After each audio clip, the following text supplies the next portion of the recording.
So you need to optimize. And that's my specialty.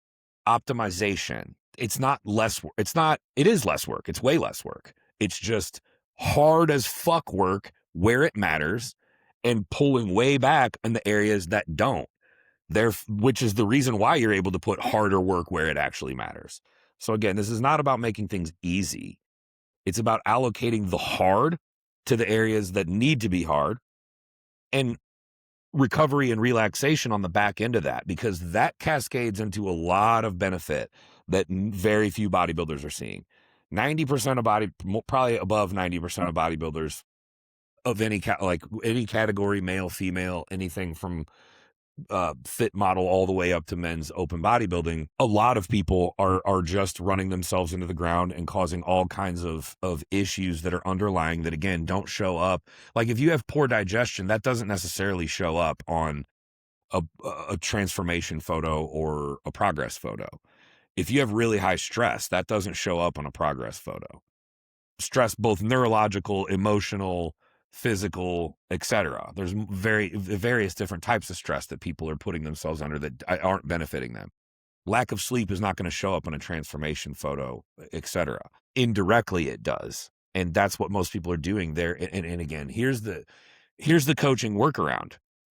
The general coaching workaround, when people have exhausted everything that they can do. I've got you in a calorie deficit with your chicken and rice diet.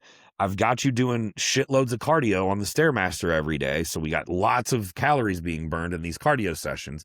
We've maxed out probably more than maxed out your recoverable volume with your training. Nothing else is happening. We've hit a stalemate, again, because digestion's poor, nutrient absorption's poor, inflammation's high, stress is really high, sleep quality sucks, etc. All these things that, again, don't show up in photos.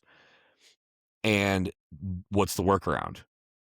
Drugs, increased doses. You're not losing fat on 7 days a week of an hour plus Stairmaster cardio. Well, more Clen, more T3, Retta. And again, there's nothing wrong with any of those things. I think using them as a tool where necessary is the right move. And if that's as far as your understanding of physiology really goes, then that would be the answer. I don't know what else to do, so do more drugs.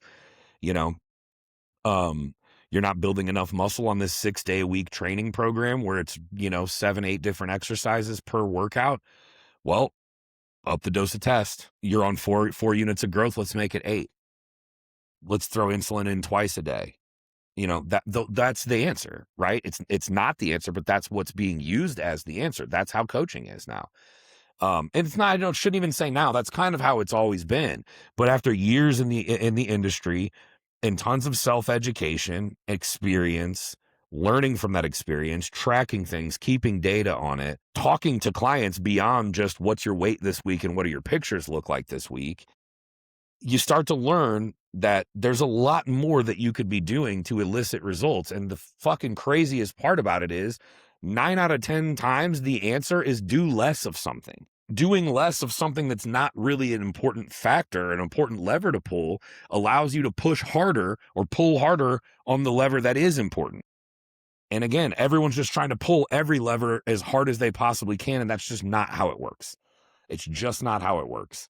And so, again, my messaging is always to the genetically good, not super great. Again, certainly don't want to deter the genetically elite from working with me, because this applies to them too.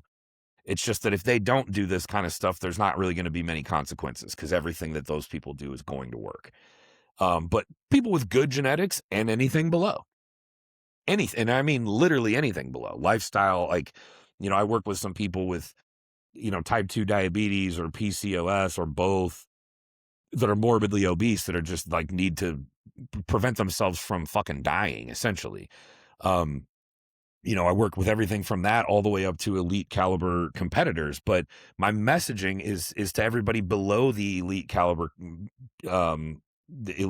genetically gifted people, because it's so much more relevant to them. It's so much more important for them to optimize everything. Right.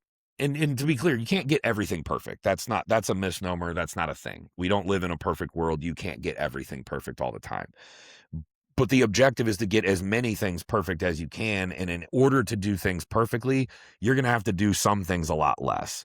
And it's going to benefit you substantially more to do a lot less of some of those things.